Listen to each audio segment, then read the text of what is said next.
খাই না তুমি তার জন্য চিকেন বিক্রি করবে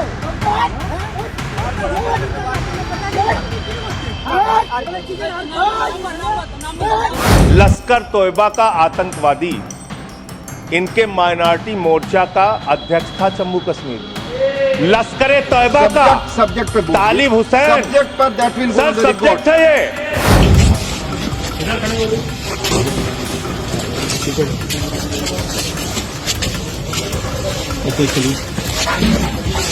अगर तिरंगा लगाने तो तिरंगे का ही बहिष्कार करो, क्योंकि इस तिरंगे ने तुम्हें बर्बाद कर दिया है। 5:45 बज रहा है और स्पीकर बज रहा है, सब क्या कुछ कार्रवाई करेंगे? लास्ट टाइम भी यही हुआ था सर, इसके ऊपर क्या कार्रवाई होगा बताओ मुझे। देखो कितना तेज पे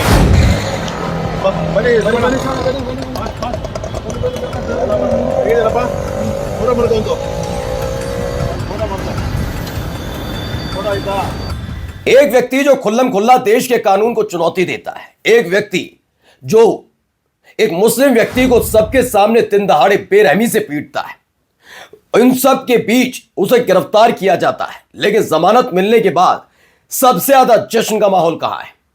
जश्न का माहौल बीजेपी में। जी हां, उसका ऐसे स्वागत किया गया है जैसे वो उसने बहुत नेक कार्य किया हो, जैसे उसने आजादी की लड़ाई में महत्वपूर्ण भूमिका निभाई हो। दिखाऊंगा आज इनकी एक्टिविटीज। देखिए, बीजेपी की पोल खुली है कि कैसे उत्पातियों के साथ खड़े रहने से भी पीछे नहीं रहती। यही नहीं, एक और दावा आपको दिखाऊंगा तो हैरत में पड़ जाएंगे। जी हां, संसद के अंदर जहां सारी बातें आधिकारिक होती हैं, बीजेपी के माइनॉरिटी सेल का जो नेता था वो कोई और नहीं, लश्कर तैयबा का सदस्य था। ये मैं नहीं कह रहा हूं, दिखाऊंगा, जिससे हड़कंप मच गया।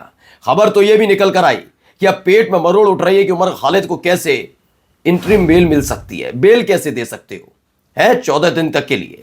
ये तमाम चीजों का सवाल उठाए जा रहे हैं, जज को भी नहीं छोड़ा जा रहा है। लेकिन इन सब के बीच आपको यह भी दिखाता हूं कि भारत माता की जय, वंदे मातरम, जय हिंद के बीच एक ऐसा व्यक्ति भी है जो खुलकर देश के तिरंगे का बहिष्कार का ऐलान करता है।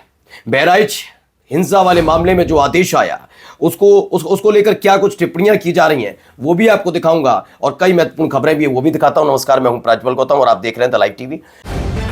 द लाइव टीवी, सच सबसे आगे। सबसे पहले ये देखिए, ये तस्वीर निकल कर सामने आई। आपको लग रहा होगा कि ज्वाइनिंग हो गई है, बड़ा नेता है कोई। ये देखिए, और कौन है भाई साहब? ये शुवेंदु अधिकारी। शुवेंदु अधिकारी एक वक्त में टीएमसी के नेता होते थे, एक वक्त में ये ममता बनर्जी के बहुत खास थे। जब चुनाव करीब आए थे तो इनके जैसे कई नेताओं की खेप टूटकर बीजेपी चली गई, लेकिन भला नहीं कर पाए। तब से शुवेंदु अधिकारी बेचारे बड़े परेशान भी हैं, पॉलिटिकल माइलेज नहीं मिल रही है। लेकिन खैर, मैं इनकी बात नहीं कर रहा हूं। ये जिनको भगवा गमछा पहना रहे, ये कौन है? ये व्यक्ति दरअसल ये अभी अभी बेल पर निकल कर आया है। ये जेल से बेल में निकल, देखिए कैसे खुश होकर फूल मालाएं पहनाकर उनका स्वागत किया गया। आप अंदाजा लगाइए क्या हालात बन गए देश के। ये आउट ऑन बेल, यानी बेल पर बाहर आया। शुवेंदु अधिकारी ने उनका वेलकम ऐसा किया जैसे बहुत बड़ा काम करके आए, हीरो टाइप काम करके आए हूं। और बीजेपी वर्कर्स वहां पर मौजूद थे जिन्होंने क्या किया, एक स्ट्रीट फूड सेलर से मारपीट की थी। तो अब सवाल ये उठता है कि उत्पातियों के साथ कौन खड़ा? ये देखिए, ये वही उसी दिन की वीडियो है जब मारपीट की जा रही है, बदतमीजी की। दे देखिए, খাই না তুমি তার জন্য চিকেন বিক্রি করবে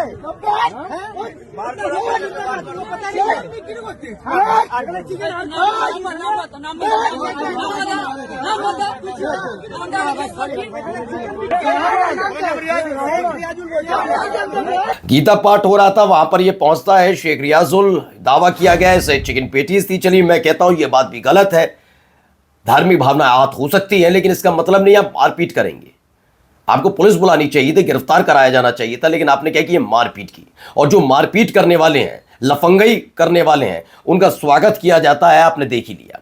चलिए आगे ही खबर देखिए। इन भाई साहब की तस्वीर, ये कौन है? ये जज साहब है। ये हिंदुत्व नाइट नाम के जो ट्विटर हैंडल जो हमेशा गंदगी उगलने का काम करता है, क्या किया? जज साहब का नाम बताया समीर वाजपेयी।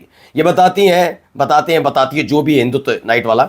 7 दिन की इंटरम बेल दी उमर खालिद को 2024 में बहन की शादी के लिए। 7 दिन की बेल दी थी खालिद सैफी को। 10 दिन की बेल दी थी शाहरुख पठान को, जिसने बंदूक तान दी थी पुलिस पर। 14 दिन की बेल दी फिर से उमर खालिद को दूसरी बहन की शादी के लिए।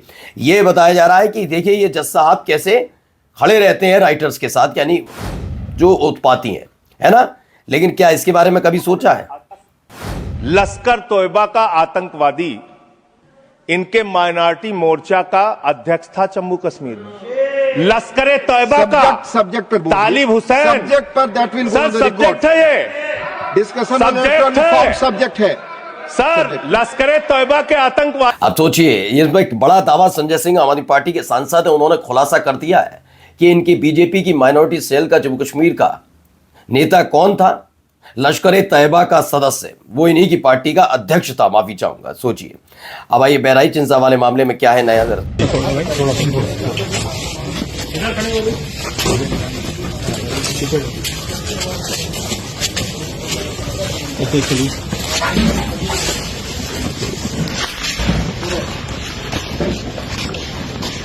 तो बहराइच हिंसा में संवैधानिक कोर्ट द्वारा दोषी सरफराज को फांसी की सजा, 9 को उम्र कैद, ये प्रोफेसर आबादी ने लिखा। कहते भी हैं जेल ले जाया जा रहा है। पूरा भरोसा इनको है कि मरहूम अखलाक और उनके बेटे और महिलाओं पर हमला करने वालों को जल्द उम्र कैद होगी। ट्रेन में जिस पुलिस वाले ने मुस्लिम युवकों को गोली मारी थी, उनको उसको भी फांसी होगी, ऐसी उम्मीद ये जता रहा है। ठीक है ना। सवाल इसलिए भी उठता है क्योंकि अब आइए, यूपी जज courts Manusmriti in is order awarding death sentence in Bahraich violence.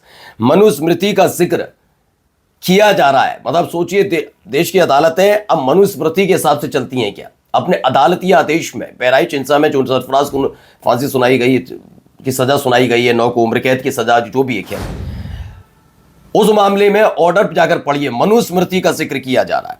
अब आइए जरा, इस आदमी का क्या हो सकता है? अगर तिरंगा लहराने तो तिरंगे का ही बहिष्कार करो, क्योंकि इस तिरंगे ने तुम्हें बर्बाद कर दिया है। हर हिंदू के घर पर हमेशा भगवा ध्वज होना चाहिए। सुन लिया, तिरंगे का बहिष्कार करिए, वह हिंदू के घर पर भगवा ध्वज होना चाहिए। ये इस तरह की भाषा शैली का इस्तेमाल करता है, लेकिन खुलेआम घूमता है, कोई अरेस्टिंग नहीं, कोई लेना देना नहीं। एक बार तस्वीर वैसी आ जानी चाहिए ना, जैसे थाने से निकलते हुए पुलिस कंधे पर लटका कर ला रही है। क्यों नहीं आनी चाहिए? देश का अपमान नहीं है ये, देश का अपमान नहीं है। बस कोई गाली दे दे तो वो बहुत बड़ा अपमान हो जाता है और फिर पूरा की पूरी बीजेपी टूट पड़ती है। आइए जरा, 4:45 बज रहा है और स्पीकर बज रहा है, सब क्या कुछ कार्रवाई करेंगे? लास्ट टाइम भी यही हुआ था सर। इसके ऊपर क्या कार्रवाई होगा बताओ मुझे। देखो कितना तेज पे सर, देखो कितना तेज है। लास्ट टाइम बोला नहीं निकला, तो बिल्डिंग में भूंगा। तो कहा जा रहा है कि एक किरीट सोमैया है, जिनसे भी हाल ही में एक पत्रकार ने पूछ लिया था, तो बेचारे मुस्कुराते हुए हंसते हुए निकलते हुए जा रहे थे। इनसे पूछा था कि आप बांग्लादेशी आपकी पार्टी करती है, तो जो शेख हसीना है वो किस अधिकार के साथ यहाँ रह रही हैं? आप करें तो ठीक, और अगर कोई आ जाए तो वो गलत हो, ये कैसे हो सकता है? तब तो ये जवाब उन्होंने ही ट्वीट किया है। अनऑथराइज्ड लाउड स्पीकर बज रहा था मस्जिद में, और उसके बाद नया नगर मीरा रोड की पुलिस को बुलाया गया, वहां पर बुलाकर 24 घंटे का समय दिया गया है कि कार्रवाई की जाए। ठीक है ना। यहाँ भी सुनिए, एक दर्द यहाँ भी है। और मैं एक सामाजिक कार्यकर्ता हूँ, राष्ट्रीय स्वयंसेवक संघ का सक्रिय कार्यकर्ता हूँ, और हम लोग किसी भी प्रकार का कोई जातिगत भेदभाव या छूतछात, इसको हम नहीं मानते हैं, छुआछूत को। तो अभी पिछले महीने एक घटना मेरे साथ घटी कि हमारे ग्राम पंचायत पिपरिया पुआरिया में वाल्मीकि परिवार में संतोष परोचे के यहाँ श्राद्ध कार्यक्रम में, उसके पिताजी के श्राद्ध कार्यक्रम में हम भोजन करने चले गए। तो हम जब भोजन करने पहुँचे तो हमारे साथ पूरे हमारे राष्ट्रीय स्वयंसेवक संघ के हमारे कार्यकर्ता और हमारे ही ग्राम पंचायत पिपरिया पुआरिया के शिक्षक सत्येंद्र रघुवंशी, वो भी हमारे साथ गए।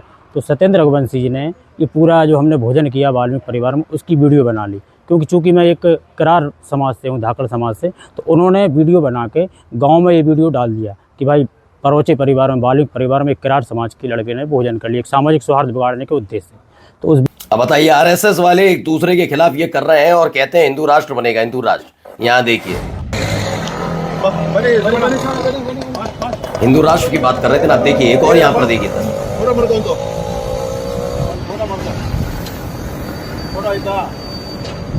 तो मैसूर कर्नाटक मैसूर म्युनिसिपल कॉर्पोरेशन द्वारा लगाई गई नेम प्लेट में लिखे अजीज सेठ उर्दू के इस्तेमाल पर सवाल उठाने और उर्दू अक्षरों पर स्याही पोतने के लिए कन्नड़ कार्यकर्ताओं को पुलिस ने हिरासत में लिया और फिर उन्हें छोड़ दिया गया है। इतनी उर्दू से चिड़न इन लोगों को हो रही है। और जाते जाते भाई के जरा देखिए, भाई का भी दर्द है।